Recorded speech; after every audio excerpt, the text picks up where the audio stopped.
Assalamualaikum warahmatullahi wabarakatuh. Pada hari ini, saya akan membentangkan GAPD 1032 iaitu Asas Pembelajaran Digital bagi tugasan 2 iaitu DLO. Ahli kumpulan saya ialah Muhammad Rizairil, Adlin Farzana, Dini Farahia, Nur Syahira, Nur Syazrin, Zarin Elisa dan Intan Syamimi. Seperti yang kita dapat lihat, kandungan yang terdapat dalam slide pembentangan adalah dari aspek perancangan, persediaan bahan, kreatif dan inovatif serta pembinaan produk. Seperti yang tertera, dalam aspek perancangan terdapat penggunaan bahasa. Dalam penggunaan bahasa itu, terdapat teknik bahasa yang kami gunakan ialah teknik berpantun. Bentuk pantun tersebut merupakan pantun 4 kerat yang mempunyai 4 baris. Rima akhir pantun mestilah diakhiri dengan ABAB dan setiap pantun yang dihasilkan mestilah mempunyai pembayang dan maksudnya. Baiklah, seperti contoh yang terdapat dalam slide pembentangan yang digunakan semasa video pertunangan ialah perahu kolek ke hilir Tanjung, sarat bermuat tali temali, salam tersusun sirih junjung, apa hajat sampai kemari. Aspek paling penting yang dapat dilihat dalam pantun adalah pengakhiran rima. Rima yang tidak sama akan menghasilkan pantun yang kurang baik. Contoh pengakhiran rima yang dimaksudkan ialah pengakhiran huruf G dan huruf I seperti Tanjung dan Junjung, Temali dan Mari. Seterusnya ialah dalam setiap pantun yang dihasilkan, dua perenggan pertama mestilah menunjukkan kepada pembayang. Contoh yang dapat kita rujuk di sebelah ialah baik-baik kalau berhuma, jangan sampai lalang sepekan. Itu yang dimaksudkan dengan dua baris pembayang. Manakala dua perenggan terakhir merupakan maksud pantun yang ingin disampaikan. Hajat yang baik kami terima, dalam adat kami serahkan. Maka lengkaplah sebuah pantun bersama maksud yang ingin disampaikan. Assalamualaikum warahmatullahi wabarakatuh. Nama saya Nur Syahira binti Muhammad Rudi dan saya memegang watak sebagai Ropeah selaku kepada ibu pihak lelaki. Peranan saya dalam pembuatan video tugasan 2 ini, saya terlibat dalam proses penyiapan skrip di mana ada skrip yang dihasilkan melalui pengalaman saya yang sudah mempunyai pengalaman 3 orang adik-beradik yang sudah bertunang. Jadi dengan itu saya sedikit mengetahui tentang adab pertunangan orang Melayu serta bagaimana majlis pertunangan ini dijalankan.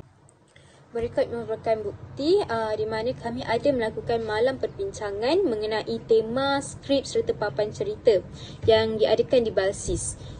Hasil daripada perbincangan tersebut ialah pembagian tugas dapat dilakukan serta proses penyiapan skrip juga dapat dijalankan. Tema yang dipilih ialah budaya Melayu moden tetapi kami masih mengekalkan adat istiadat Melayu.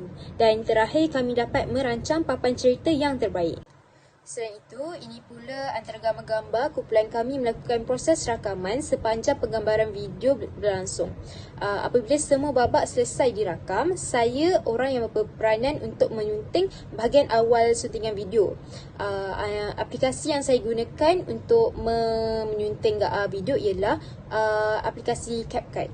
Saya, Dini Farahia binti Rosli, semasa proses menjalankan sketsa, saya terlibat dalam penyediaan bahan hantaran, pembuatan skrip serta penyuntingan akhir video dan saya menggunakan aplikasi CapCut semasa aktiviti penyuntingan dilakukan.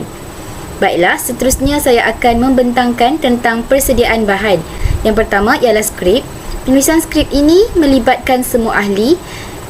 Hal ini kerana setiap ahli memegang watak masing-masing. Pada pautan berikut terdapat hasil penulisan skrip bagi menjalankan sketsa. Persediaan bahan yang kedua ialah pembahagian watak. Pembahagian watak ini dilakukan mengikut kesesuaian masing-masing. Antara watak yang terlibat, yang pertama ialah Zairil dan beliau memegang watak sebagai bakal pengantin lelaki dan bapa bakal pengantin lelaki. Yang kedua ialah Zarin yang memegang watak bakal pengantin perempuan. Yang ketiga ialah Syahira. Beliau memegang watak Ropeah iaitu ibu bakal pengantin lelaki. Yang keempat ialah Adlin yang memegang watak Rahim iaitu bapa bakal pengantin perempuan. Yang kelima ialah Syazrin sebagai Jamilah, iaitu ibu bakal pengantin perempuan. Yang keenam ialah Syamimi yang memegang watak Aminah, iaitu ibu saudara bakal pengantin perempuan. Dan yang terakhir sekali ialah Dini memegang watak Rokiah, iaitu ibu saudara bakal pengantin lelaki.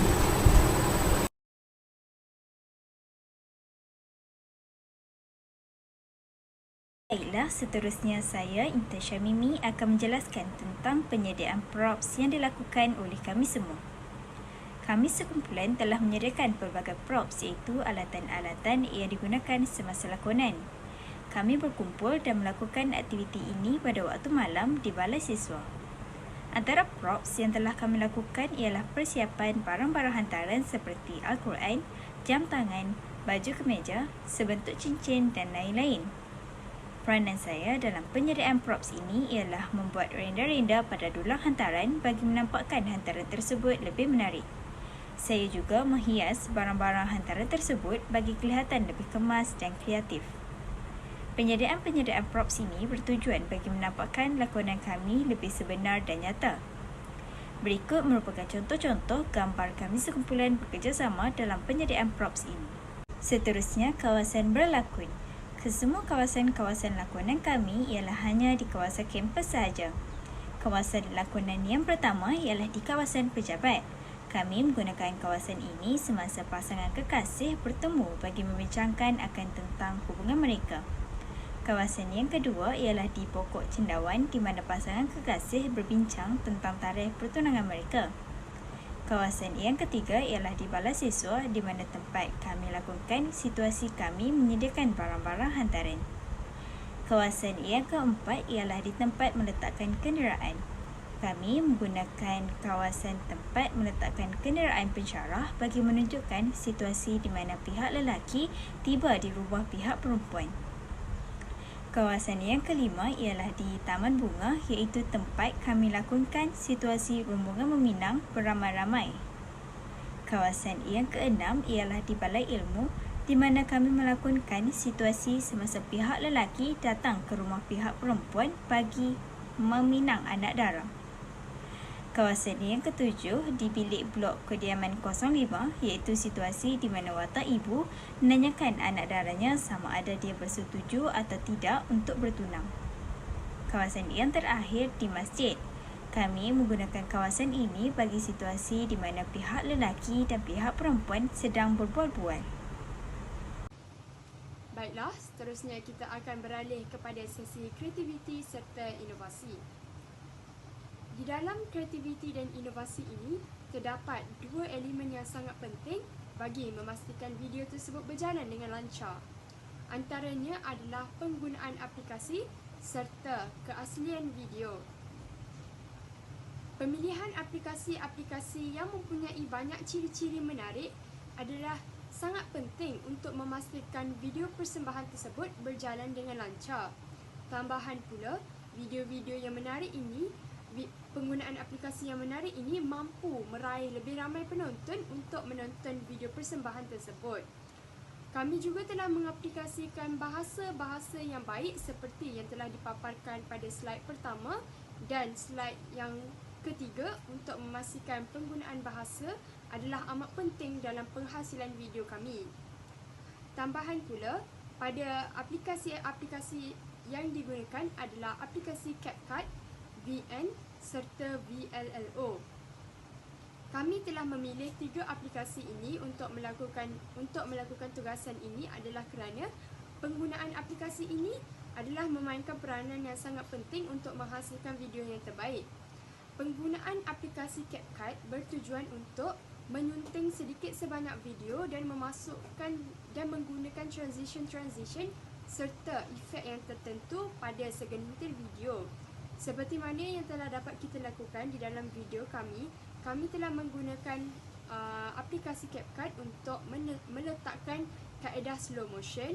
Seterusnya kami juga telah menggunakan aplikasi VN untuk meletakkan lagu-lagu yang menarik serta menggunakan filter bagi menaikkan lagi seri video tersebut. Kami juga telah kami juga telah dapat mentafsir bahawa di dalam aplikasi VN kami mampu menggunakan teknik fade in serta fade out apabila kami meletakkan sesebuah lagu di dalam video tersebut. Maka bunyi lagu tersebut akan menjadi semakin halus sewaktu permulaan video serta pengakhiran video. Kami juga telah menggunakan aplikasi VLLO untuk menggabungkan keseluruhan video kerana video-video tersebut mempunyai penyunting-penyuntingnya sendiri. Seterusnya kita akan beralih kepada keaslian video. Kami sangat menitik beratkan keaslian video bagi memastikan kumpulan kami tidak menciplak atau memplagiat mana-mana ahli kumpulan. Oleh itu, kami memastikan kumpulan kami tidak memplagiat mana-mana idea daripada kumpulan lain bagi memastikan kumpulan kami mempunyai idea yang tersendiri serta dapat menjelaskan info tersebut secara jelas. Kami juga menghasilkan jalan cerita berdasarkan pengalaman masing-masing. Hal ini kerana kumpulan kami mempunyai 7 orang dan kami juga telah menggunakan pengalaman masing-masing sebagai jalan cerita serta papan cerita. Kami juga menggunakan aplikasi dan lagu yang dapat menarik perhatian penonton serta lagu-lagu yang diambil adalah lagu-lagu yang terkini pada masa sekarang. Sekian, itu sahaja daripada saya. Sekian, terima kasih. Baiklah, sekarang saya, Nur Zarin Elisa, akan menerangkan tentang pembinaan produk. Dalam pembinaan produk ini, kami telah menekankan 3 perkara iaitu cara penghasilan video, cara pemilihan pakaian dan cara pemilihan dan pembelian barangan. Baiklah, yang pertama, cara penghasilan video. Kami telah menggunakan 2 aplikasi yang berbeza iaitu CapCut dan VN. Setiap ahli telah mengambil peluang untuk mengedit bahagian masing-masing. Begitu juga dengan saya yang telah mengedit pada bahagian persarungan cincin pengantin perempuan. Pengaplikasian sumber digital 3C ini dapat diterapkan apabila aplikasi CapCut atau VN ini telah dipilih untuk mengedit video. Aplikasi ini dibuka untuk kemudahan akses video atau gambar yang ingin diedit. Ni projek akan dipilih dan proses editan akan bermula. Bahagian video pertunangan akan dimasukkan satu persatu untuk diedit dan pengeditan akan dimulakan menggunakan kemudahan yang sedia ada dalam aplikasi tersebut seperti remove background, overlay, add song, voice over dan sebagainya. Seterusnya, penerapan elemen pedagogi bermakna melalui penggunaan aplikasi ini dapat diterapkan kepada murid-murid kerana ianya mudah dan fleksibel dan mudah digunakan dalam pembelajaran kepada murid-murid. Yang kedua, mengandungi banyak efek dan filter yang akan membuatkan konten menjadi lebih menarik dan mudah difahami. Yang ketiga, video yang dihasilkan melalui aplikasi ini dapat disimpan oleh murid-murid melalui aplikasi tersebut untuk kefahaman mereka. Dan yang terakhir sekali, dapat menjana idea dan kreativiti murid-murid dalam pembelajaran mereka. Baiklah, seterusnya dalam penghasilan video ini juga kami telah menggunakan Google Docs. Di sini saya dan ahli-ahli saya yang lain telah berkumpul di basis dan menyiapkan skrip ini bersama-sama. Setiap skrip bahagian dalam video ini telah dibagikan dengan adil bagi mengelakkan pergaduhan. Pengaplikasian sumber digital C3 ini dapat diterapkan apabila aplikasi Google Docs ini digunakan untuk menulis skrip pertunangan ini. Start new document dipilih dan ditekan. Kemudian butang share juga akan ditekan untuk kongsikan fail tersebut bersama rakan-rakan yang lain. Sekiranya terdapat kesalahan, gunakan tools undur untuk membetulkannya, dan jika ingin mengembalikan perkara yang kita terdelete, kita boleh menggunakan tools redo. Format dan jenis tulisan juga dapat dipilih mengikut kesesuaian dan kehendak kita. Dan yang terakhir sekali, kesalahan ejaan juga dapat dikenal pasti oleh tools dan dapat dibaiki dengan segera. Baiklah, seterusnya penerapan elemen pedagogi bermakna melalui penggunaan aplikasi. Penerapan elemen pedagogi ini dapat diterapkan apabila aplikasi ini mengandungi pemeriksaan ejaan yang dapat membantu murid-murid sekiranya terdapat kesalahan ejaan dalam skrip mereka. Yang kedua, penggunaan tanda baca dan istilah yang tepat dapat diterapkan dalam proses menyiapkan kerja murid-murid. Yang ketiga, penggunaan aplikasi ini tidak memerlukan ruang dalam telefon dan membolehkan murid-murid menggunakan ruang tersebut untuk kegunaan pembelajaran yang lain. Dan yang terakhir sekali, dapat memupuk kerjasama antara murid kerana mereka dapat berfikir dan menyiapkan tugasan bersama-sama. Cara penghasilan video yang seterusnya ialah dengan penggunaan YouTube. Di sini, setelah video telah diedit oleh ahli-ahli, seorang akan mengcompilkan video tersebut dan menghantarnya ke YouTube. Pengaplikasian sumber digital C3 ini dapat diterapkan apabila aplikasi YouTube ini telah digunakan untuk memuat naik video tersebut di media sosial. Butang upload a video ditekan untuk memuat naik video yang telah diedit tersebut. Video pertunangan tu akan dipilih dan diberikan dan dinamakan dengan tajuk yang sesuai. Butang unlisted akan ditekan sekiranya perlu dan untuk mengelakkan ianya diciplak oleh orang lain dan kerana hanya orang tertentu sahaja yang dapat melihatnya. Seterusnya, butang upload video akan ditekan dan menunggu proses tersebut selesai. Baiklah, penerapan elemen pedagogi bermakna juga dapat dilihat apabila murid-murid akan lebih mudah memahami maklumat yang diterangkan di dalam video di YouTube.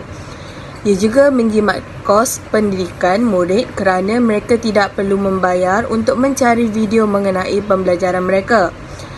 Selain itu, murid-murid juga dapat mengakses pelbagai jenis video pengajaran atau sumber maklumat tanpa batasan dan mereka juga dapat kongsikan video pembelajaran tersebut yang untuk ditonton kepada rakan-rakan agar dapat membantu mereka dalam meningkatkan proses pembelajaran mereka.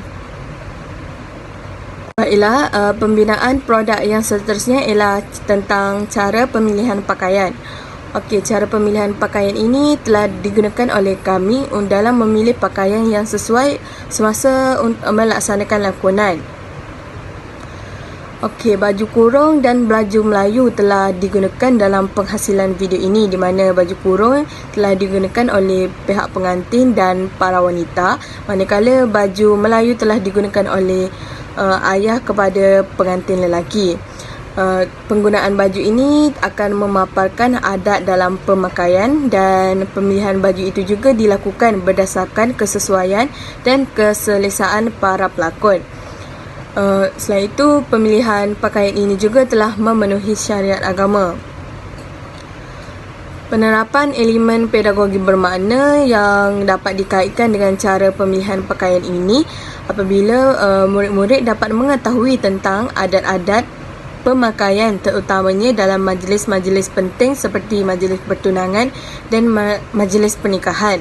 Seterusnya, murid-murid juga dapat memakai pakaian yang mematuhi syariat yang ditetapkan agama dan mereka juga dapat memakai pakaian tersebut mengikut keselesaan dan kesesuaian mereka. Di sini merupakan contoh-contoh pemilihan pakaian yang digunakan semasa merekod video. Jika dilihat, semua ahli kelihatan selesa memakai baju Melayu dan baju kurung tersebut. Seterusnya, cara pemilihan dan pembelian barangan. Dari segi sumber digital, barangan-barangan yang sesuai juga telah digunakan dalam penghasilan video ini. Yang kedua, menunjukkan barangan yang bersesuaian berkaitan dengan adat yang telah ditunjukkan. Seterusnya, pemilihan dan pembelian barangan telah dibuat mengikut adat Melayu yang betul. Seterusnya, pemilihan dan pembelian barangan juga telah dilakukan dengan menggunakan kos yang berpatutan. Dari segi penerapan elemen pedagogi bermakna pula, murid-murid dapat mengetahui tentang jenis-jenis barangan pertunangan yang digunakan seperti dulang penghantaran dan sebagainya.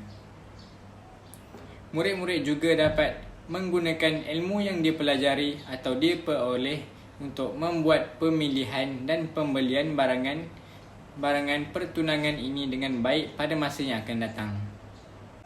Baiklah, seterusnya, peranan saya dalam penghasilan video ini ialah saya juga telah terlibat dalam penyuntingan pada akhir video, di mana saya perlu menggabungkan kesemua video-video yang telah disunting supaya menjadi sebuah video yang lengkap. Dengan ini, penghasilan video tersebut telah disiapkan dengan baik dan sempurna. Selain itu, saya juga terlibat dalam penghasilan skrip pada babak semasa dalam percintaan. Oleh itu, babak tersebut juga dapat dihasilkan dengan jayanya. Akhir sekali, peranan saya juga adalah untuk memuat naik video tersebut. Platform yang telah digunakan untuk memuat naik video tersebut ialah aplikasi YouTube. Dengan ini, dapat memudahkan individu-individu lain untuk menonton video tersebut secara terbuka. Baiklah, sekadar itu sahaja.